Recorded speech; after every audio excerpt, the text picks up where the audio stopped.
एक बार हस्तिनापुर नरेश दुष्यंत आंखें खेलने वन में गए।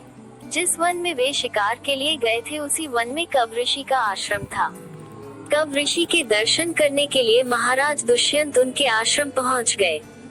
पुकार लगाने पर एक अति लावण्यमयी कन्या ने आश्रम से निकलकर कहा, हे राजन, महर्षि तो तीर्थ यात्रा पर गए हैं, किंतु आपका इस आश्रम में स्वागत है। उस कन्या को देखकर महाराज दुष्यंत ने पूछा, बालिके, आप कौन हैं? बालिका ने कहा, मेरा नाम शकुंतला है और मैं कव ऋषि की पुत्री हूँ। उस कन्या की बात सुनकर महाराज दुष्यंत आश्चर्यचकित होकर बोले, महर्षि तो आजन्म ब्रह्मचारी हैं, फिर आप उनकी पुत्री कैसे ही? उनके इस प्रश्न के उत्तर में शकुंतला ने कहा, वास्तव में मेरे माता पिता मेनका और विश्वामित्र हैं। मेरी माता ने मेरे जन्म होते ही मुझे वन में छोड़ दिया था, जहाँ पर शकुंत नामक पक्षी ने मेरी रक्षा की, इसीलिए मेरा नाम शकुंतला पड़ा। उसके बाद कव ऋषि की दृष्टि मुझ पर पड़ी और वे मुझे अपने आश्रम में ले आए। उन्होंने ही मेरा भरण पोषण किया। जन्म देने वाला, पोषण करने वाला तथा अन्न देने वाला, ये तीनों ही पिता कहे जाते हैं।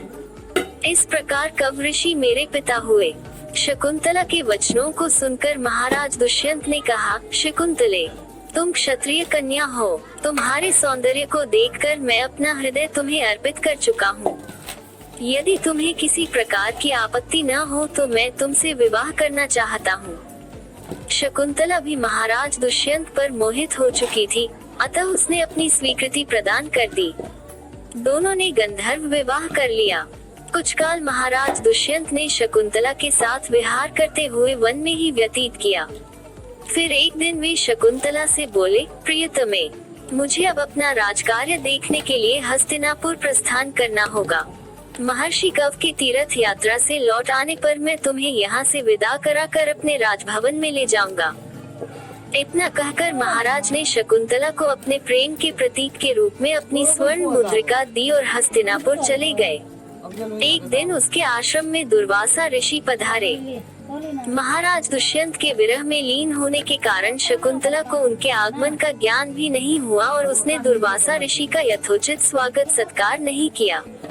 दुर्वासा ऋषि ने इसे अपना अपमान समझा और क्रोधित होकर बोले, बालिके, मैं तुझे शाप देता हूँ कि जिस किसी के ध्यान में लीन होकर तूने मेरा निरादर किया है, वह तुझे भूल जाएगा।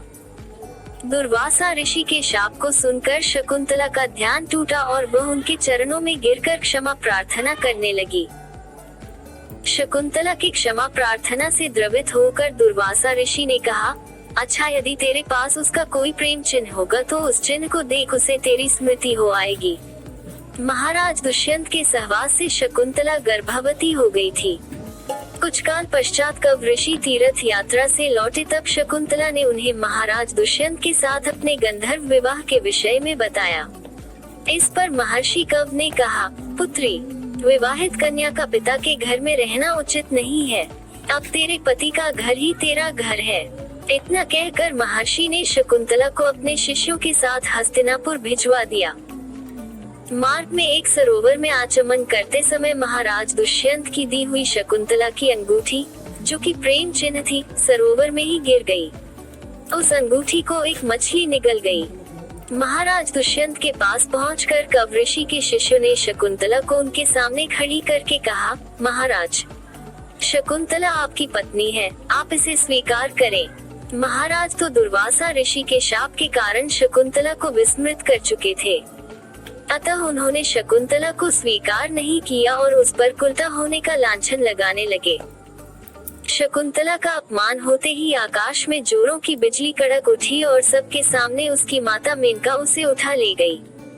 जिस मछली ने शकुंतला की अंगूठी को निगल लिया था, एक दिन वह एक मछुआरे के जाल में आ फंसी।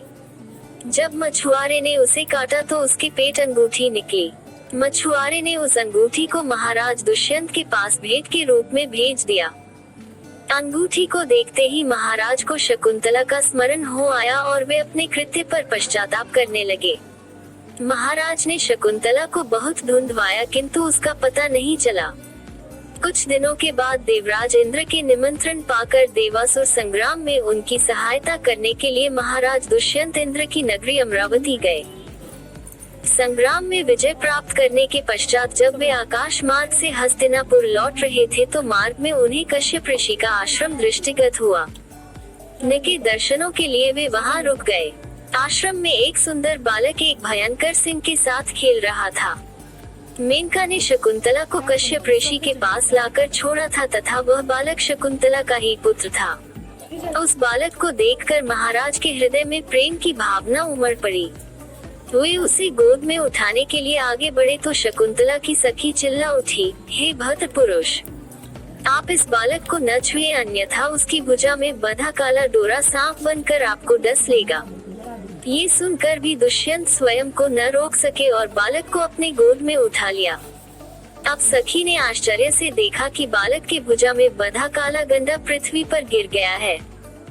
सखी को ज्ञात था कि बालक को जब कभी भी उसका पिता अपने गोद में लेगा वह काला डोरा पृथ्वी पर गिर जाएगा। सखी ने प्रसन्न होकर समस्त वृतांत शकुंतला को सुनाया। शकुंतला महाराज दुष्यंत के पास आई। महाराज ने शकुंतला को पहचान लिया। उन्होंने अपने कृत्य के लिए शकुंतला से क्षमा प्रार्थना किया और कश्यप ऋषि की आज्ञा लेकर उसे अपने पुत्र सहित अपने साथ हस्तिनापुर ले आए। महाराज दुष्यंत और शकुंतला के उस पुत्र का नाम भरत था। बाद में वे भरत महान प्रतापी सम्राट बने और उन्हीं के नाम पर हमारे देश का नाम भारतवर्ष हुआ।